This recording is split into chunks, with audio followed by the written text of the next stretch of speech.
Hi, I am Jonathan Rosenfeld, and today on the Personal Injury Podcast, I am joined by Jim Hardy, a work comp attorney in Chicago, and we are going to be talking about workers' compensation settlements and how to value a work comp case in Illinois.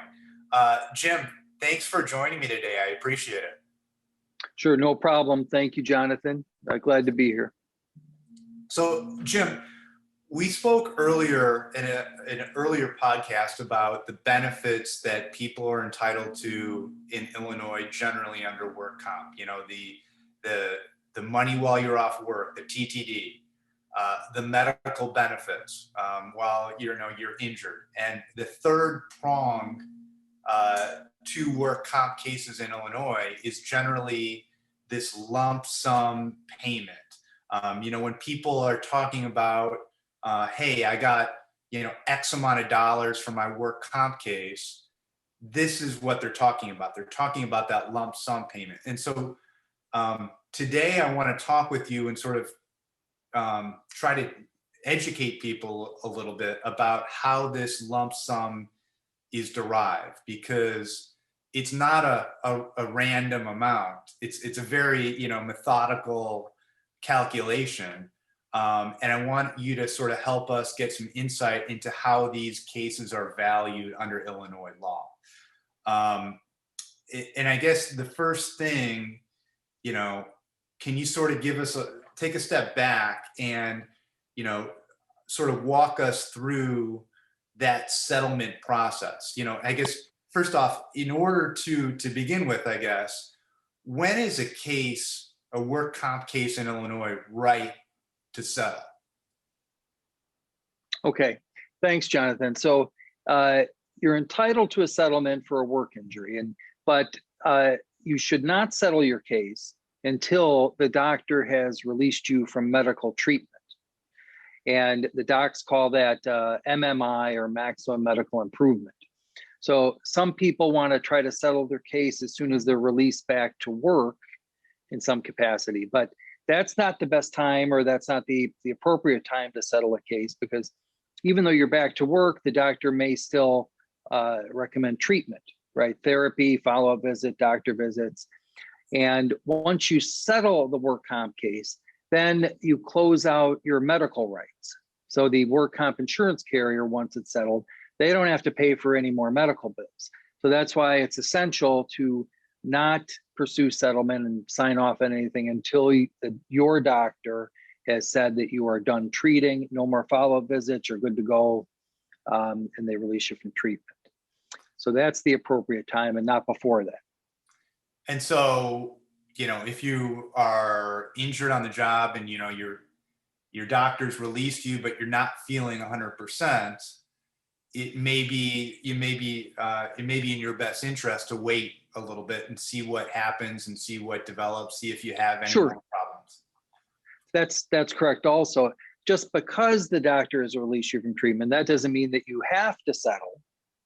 It just means that it's an appropriate time to settle, not until you're put at MMI by the doctor. But commonly, I won't settle a case until a person feels comfortable, once they're released from treatment, that they're confident that they don't need to follow up with the doctor any further. They're doing okay at work under the doctor's orders, and they feel pretty good. Then it's safe to enter into a settlement, because there wouldn't be any anticipated future medical anymore based on the old date of accident when they got hurt. So that's important. Okay. And now I want to talk with you about how, these settlements are derived. And ultimately, these cases are they're about money, frankly. How much the case is valued is really dependent on the extent of your injury and how much money you were making at the time you were injured. And those two factors, can you explain a little bit how those two elements sort of,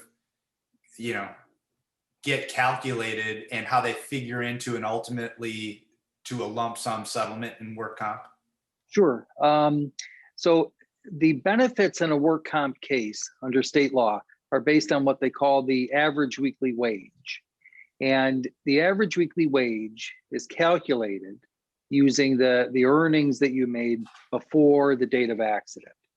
All right, so you go back and it's just that. It's the average weekly wage or average weekly earnings. You can go back a year per the statute. If you worked prior to the date of accident less than a year, well then the calculation just is different, but it's still the average weekly earnings prior to the date of accident.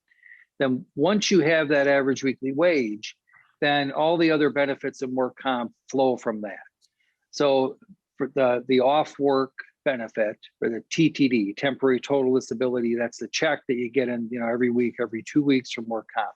That's calculated under state law at a specific figure, 2/3 of the average weekly wage, but then you get that 2/3 tax-free. So that's why that TTD check is supposed to bring you about what you may take home prior to the date of accident. And then the average weekly wage calculation is also used to calculate what they call the permanency rate. And the permanency rate is what you use to settle a case at the end of the day for that specific person. So in a work comp case, the average weekly wage is important. And there are different ways to calculate it as well. The insurance company will be more than happy to calculate that average weekly wage for you, right? Because they're going to calculate it to their advantage, which means to keep it as low as possible, right? Because then everything else, all the benefits that flow from that will be lower. That's why it's important to get an attorney involved to make sure that the average weekly wage is calculated correctly. So how we do that is we secure a wage statement from the employer, or look at the pay stubs if the injured worker has all of them for that specific period, and do our own calculation, right? That there are certain, there's a lot of case law over the years in court about fighting about how that average weekly wage is calculated. And the adjuster isn't going to calculate it in your favor, that's for sure. So very, very important to calculate that average weekly wage correctly. So you calculate the average weekly wage, you figure that out, and then there's a document, there's sort of a schedule in Illinois, and as well as in other states, basically categorizing each part of the body, and sort of it basically sets forth the amount of money or weeks in terms of compensation that you can recover based on the type of injury that you sustained. Can you talk a little bit about that scheduled, types of injury in Illinois, what that is and how that comes into play with a settlement? Sure. So the Work Comp Act lays out a series of body parts, right? And it goes from at the highest rate for they call it the person as a whole, which is the core of the body. Usually the spine or head injuries or shoulder comes from the person as a whole. And then from there, it goes to, loss of use of an arm, and then a hand, and then actually the thumb, and then each of the fingers goes down to the little finger, pinky finger. And then it also breaks it down into legs, ankles, foot, and toes as well.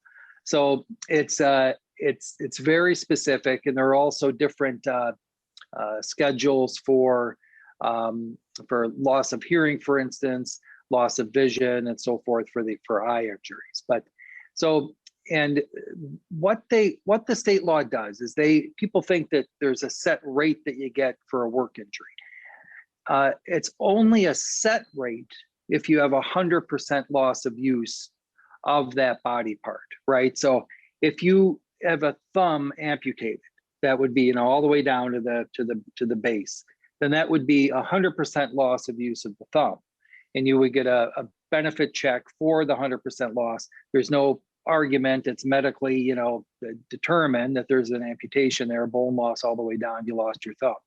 So anything short of an amputation, though, is lower than 100%, of course, right? And that's what you get a settlement for. Say you injure your thumb and fracture it, You don't, it's not amputated, you fracture it, or you have an injury where they have to go in and do surgery on the nerve of the thumb due to a deep laceration.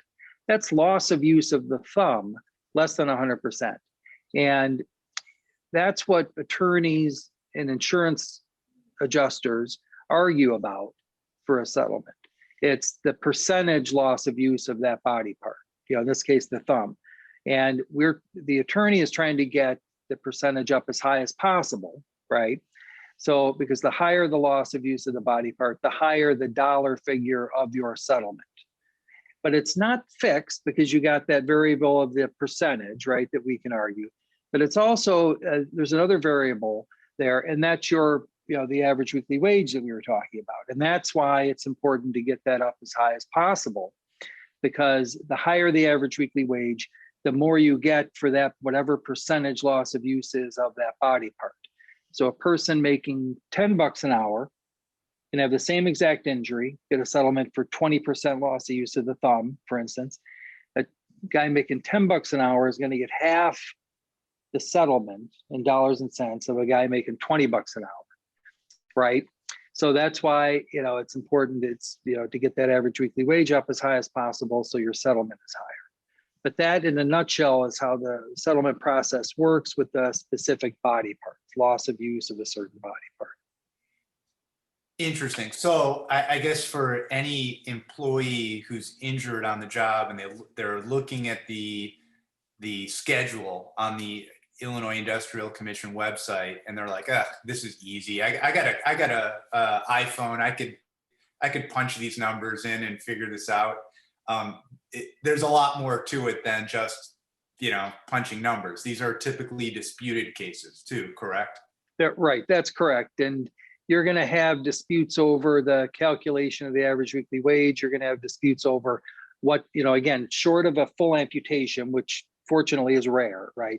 You have, an argument and disputes over what that percentage should be. And that's where the fight is. And that's why it's important to get an attorney to be on your side to fight for you, because the insurance company has no obligation to fight on your side. They're trying to save themselves money, right? So the more money they keep in their pocket, the less money goes into the injured worker's pocket. Obviously, this is great information for anyone who's injured and really anyone who's got a family member who may have a work-related injury. Jim, I want to thank you today for joining me. And if anyone has any questions about work comp settlements, we'll have your contact information in the show notes. But thank you. It's great information. All right. Jonathan, thank you again. It was a pleasure to be with you today.